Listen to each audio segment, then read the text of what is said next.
হরে কৃষ্ণ।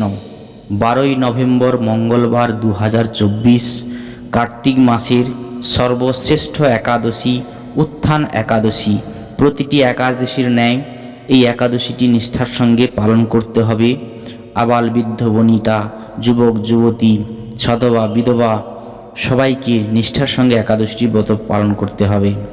এই একাদশী ব্রত পালনের মুখ্য উদ্দেশ্য হল শ্রী ভগবানের প্রতি প্রেমভক্তি লাভ। এই কলিযুগের সাধারণ মানুষ হরিভক্তির অসীম মহিমা বুঝতে পারে না, তাই বেদে একাদশী ব্রত পালন করলে পাপ মুক্তি, স্বর্গলাভ, মোক্ষলাভ, রোগ মুক্তি, সমস্ত দুঃখ নিবৃত্তির কথা বলা আছে। এর কারণ একাদশী হলো একটি কল্পবৃক্ষের মতো। আপনি যা যা বাসনা করবেন তাই পাবেন। কিভাবে? কৃষ্ণ ভক্তি এমন একটি বস্তু যার পেছনে দাসীর মতো সকল প্রকার মুক্তি, সিদ্ধি, কাম, মোক্ষ সমস্ত বাসনার ফল পেছনে পেছনে ঘোরে। আপনি বলবেন যে কই আমি তো কত বছর ধরে একাদশী ব্রত পালন করছি, কই আমি তো কোনো কিছু পাচ্ছি না। দেখুন, আপনি বর্তমানে যা যা কিছু পাচ্ছেন সবই পূর্বজন্মের ভালো মন্দের কর্মফল।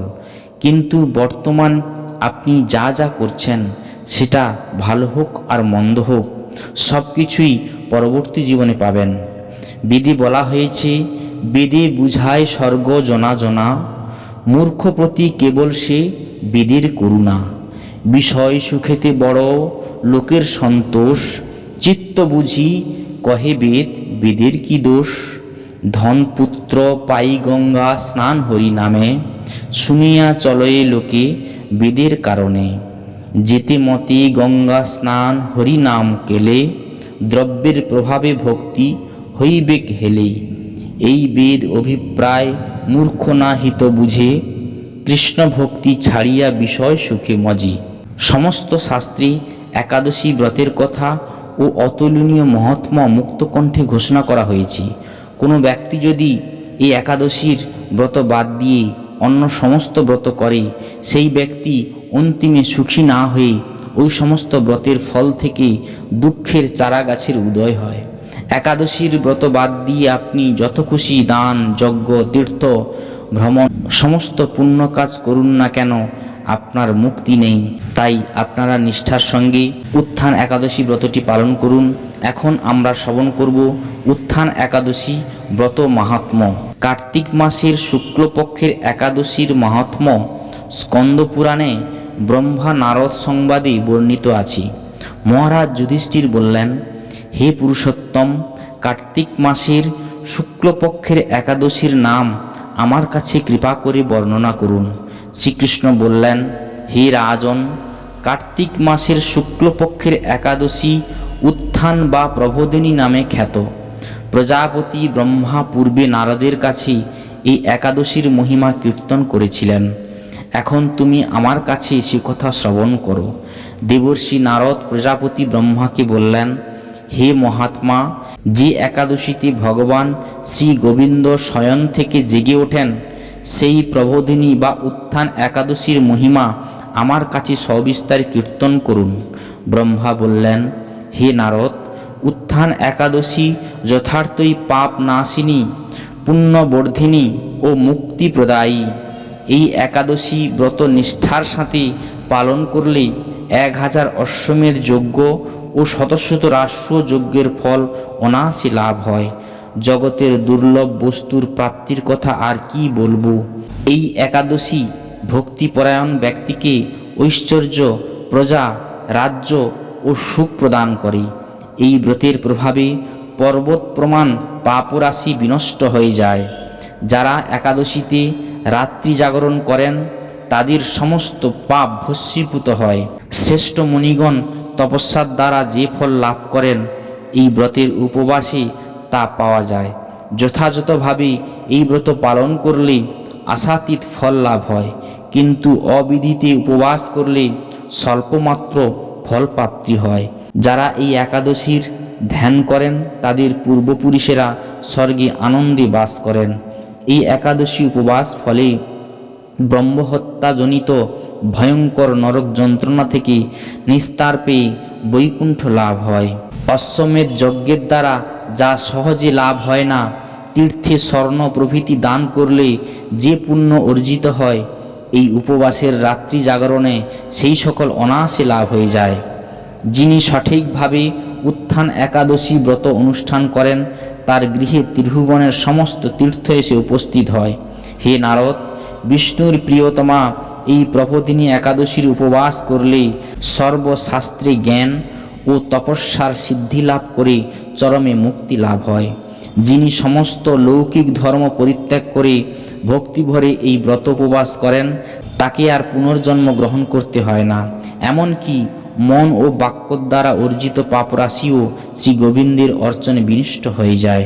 হে বৎস, এই ব্রতে শ্রদ্ধা সহকারে শ্রী জনার্দনের উদ্দেশ্যে স্নান, দান, জপ, কীর্তন ও হোম আদি করলে অক্ষয় ফল লাভ হয়। যারা উপবাস দিনে শ্রী হরির প্রতি ভক্তিভাবে দিন যাপন করেন, তাদের পক্ষে জগতে দুর্লভ বলে আর কিছু নেই। চন্দ্র ও সূর্যগ্রহণে স্নান করলে যে পুণ্য হয়, এই উপবাসে রাত্রি জাগরণে তা সহস্রগুণ সুকৃতি লাভ হয়। তীর্থে স্নান, দান, জপ, হোম, ধ্যান আদির ফলে যে পুণ্য সঞ্চিত হয়, উত্থান একাদশী না করলে সে সমস্ত নিষ্ফল হয়ে যায়। হে নারদ, শ্রী হরিবাসরে শ্রী জনার্দনের পূজা বিশেষ ভক্তি সহকারে করবে, তা না হলে শত জন্ম অর্জিত পুণ্য বিফল হয়। হে বৎস, যিনি কার্তিক মাস সর্বদা ভাগবত শাস্ত্র আদি অধ্যয়ন করেন, তিনি সর্বপাপ মুক্ত হয়ে সমস্ত যজ্ঞের ফল লাভ করেন। ভগবান হরিভক্তিমূলক শাস্ত্রপাঠে অত্যন্ত সন্তুষ্ট হন, কিন্তু দান, জপ, যজ্ঞ আদি দ্বারা তেমন প্রীত হন না। এই মাসে শ্রী বিষ্ণুর নাম, গুণ, রূপ, লীলা আদি শ্রবণ, কীর্তন অথবা শ্রীমদ্ ভাগবত আদি শাস্ত্রগ্রন্থ পাঠের ফলে শত শত গোদানের ফল অচিরেই প্রাপ্ত হওয়া যায়। অতএব হে মুনিবর, কার্তিক মাসে সমস্ত গৌণ ধর্ম বর্জন করে শ্রী কেশবের সামনে শ্রী হরিকথা শ্রবণ কীর্তন করা কর্তব্য। কোনো ব্যক্তি যদি ভক্তি সহকারে এই মাসে ভক্ত সঙ্গে হরিকথা শ্রবণ ও কীর্তন করেন, তবে তার শতকুল উদ্ধার প্রাপ্ত হন এবং হাজার হাজার দুগ্ধবতী গাভী দানের ফল অনায়াসে লাভ করেন। এই মাসে পবিত্রভাবে শ্রীকৃষ্ণের রূপ, গুণ আদি শ্রবণ কীর্তনে দিন যাপন করলে তার আর পুনর্জন্ম হবে না। এই মাসে বহু ফল, মূল, ফুল, অগরু, কর্পূর ও চন্দন দিয়ে শ্রী হরির পূজা করা কর্তব্য। সমস্ত তীর্থ ভ্রমণ করলে যে পুণ্য সঞ্চয় হয়, উত্থান একাদশীতে শ্রীকৃষ্ণর পাদপদ্মে অর্ঘ্যদানে তার কোটি গুণ সুকৃতি অর্জিত হয়। শ্রবণ, কীর্তন, স্মরণ, বন্দন আদি নববিধা ভক্তির সাথে তুলসীর সেবার জন্য যারা বীজ রোপণ, জলসেচন ইত্যাদি করেন, তারা মুক্তি লাভ করে বৈকুণ্ঠবাসী হন। হে নারদ, সহস্র দুগ্ধবতী পুষ্পে দেবতার অর্চনে বা সহস্র সহস্র যজ্ঞ ও দানে যে ফল লাভ হয়, এই মাসের শ্রী হরিবাসরে একটি মাত্র তুলসী পাতা শ্রী ভগবানের চরণকমলে অর্পণ করলে তার অনন্ত কোটি গুণ ফল লাভ হয়। ভক্তমণ্ডলী, আপনারা নিষ্ঠার সঙ্গে উত্থান একাদশী ব্রত পালন করুন। এখানে আমার বক্তব্য বিশ্রাম রাখছি। যদি কোনো প্রশ্ন থাকে অবশ্যই ভিডিওটির কমেন্ট বক্সে আপনাদের মূল্যবান বক্তব্য আপনারা লিখবেন। ভিডিওটি ভালো লাগলে অবশ্যই একটি লাইক করবেন। এখানে বিশ্রাম রাখছি। সমস্ত বৈষ্ণব চরণে অনন্ত কোটি দণ্ডবত প্রণাম।